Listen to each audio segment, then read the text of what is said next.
the other day when I posted about my new hair wand, a lot of people asked me how I actually did my hair that way and how to use it. So you did ask me for a tutorial, and I promised you I would give you one, so I'm going to do that for you today. So the first thing you want to make sure that you haven't actually straightened your hair. I always call it day 2 hair. The second day after I have, you know, wash, blow dried and straighten it, the next day is when you would want to do this to your hair. If you've used a flat iron on it, it's not going to stay. It's just gonna fall out. So make sure you do like second day hair, or if you're in a rush or whatnot, that's fine. If you have to try it that way, just use a lot of hairspray. And I'm not going to use hairspray today, but if you were going somewhere that it was humid or your hair doesn't stay curly, mine's naturally curly so it stays, you definitely want to use hairspray on each strand as you're curling it. So the first thing I do is I actually straighten it into part it into like 3 different parts. So the first one I'm just going to leave just a little bit of hair like this, and that's going to be my underneath layer. And then you just take a piece of it, like so, and you just pulling it off to the side, and you take your iron and you flip it up. And I actually curl my hair away. You just wrap it around like this, and you curl it away. And you want it to be as tight as you can on it so that the whole thing heats through. And then you just let it go. And then you do the same thing. And you can do, if you want to do bigger curls, just do bigger chunks of hair. And if you want smaller, tighter curls, use less chunks, smaller chunks of hair. So again, rest it right on there and just wrap it right around. You can see I'm kind of twisting the hair as I go. If you see it up close, it's kind of twisted. It's not just flat right on it. It's twisted as I'm holding it on there.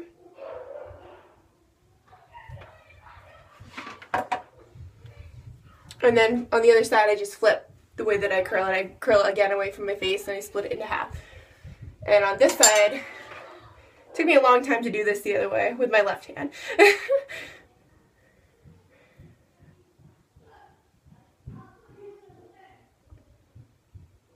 And obviously the thicker clumps of hair that you use, you want to leave it on, so you can feel it being hot. You can feel the hair getting hot all the way to the end. Otherwise, it's not going to actually curl it.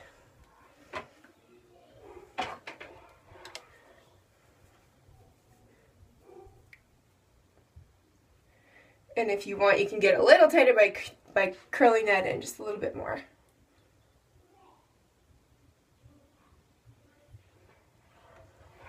So I already have my bottom layer done. And then I just bring down the next layer. Sometimes I do 3 or 4 of these. I'll probably do 3 today. And I just let it rest. This is the way that it works for me. It's the same method sort of I use for straightening my hair too. And then you just do the same thing for each one. And I always start in the back usually, because that back part is always the part that gets forgotten, and it looks like crap in the back, and that's not what you want. So I always start with the back so I don't forget about it.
And I lied, I'm going to do 4 sections.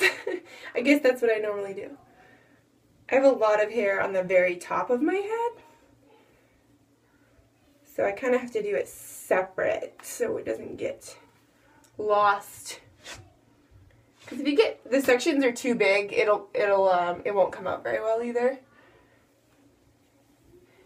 And always kind of run your fingers through it. You can see I'm like kind of just running my fingers down so it's smooth. so it's not all frizzy. You can also use a smoothing serum if it's heat safe. So frizzy. You can also use a smoothing serum if it's heat safe. I'm just touching it to see how hot it is. Make sure it stays curled. And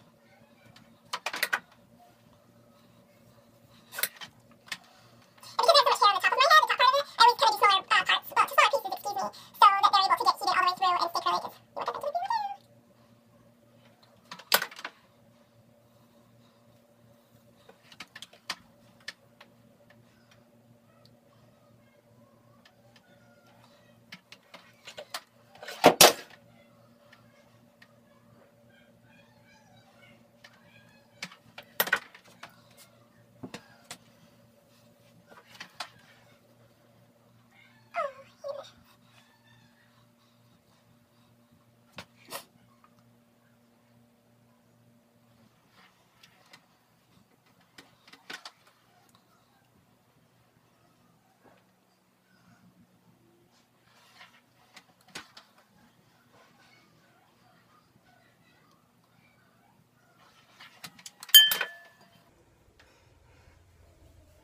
Last section! So I always part it, obviously, where I want to part my hair for the day. I kind of go, sometimes I'll switch it up, but it's usually the same. And this back one, you want to try to do it so it's not left or right, so that it's not like, you want it like straight down in the middle. So it's kind of like, you can see how it's like straight right there, like flat across instead of angled. And I usually go left just because it's easier for me to go that way. But I try to angle the iron so it's straight back.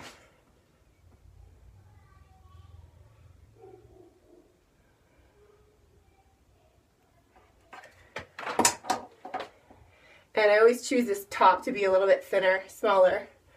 You can see like obviously the other sections were a lot bigger, but I like to do this a little smaller so that the front has a little bit more volume.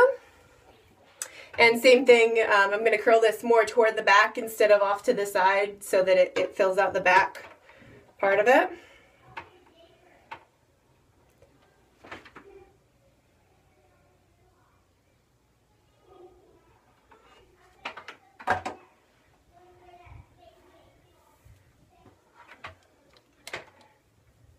And when I get to the top too, I tend to do just, you can see it's more on the middle to bottom half of the iron. I don't want a huge wave coming off my root, so if I did that it would like be up here, and I mean, I try to just do it at the bottom so it's a little bit smaller. Especially on this very, very front part, so I usually just do the bottom part.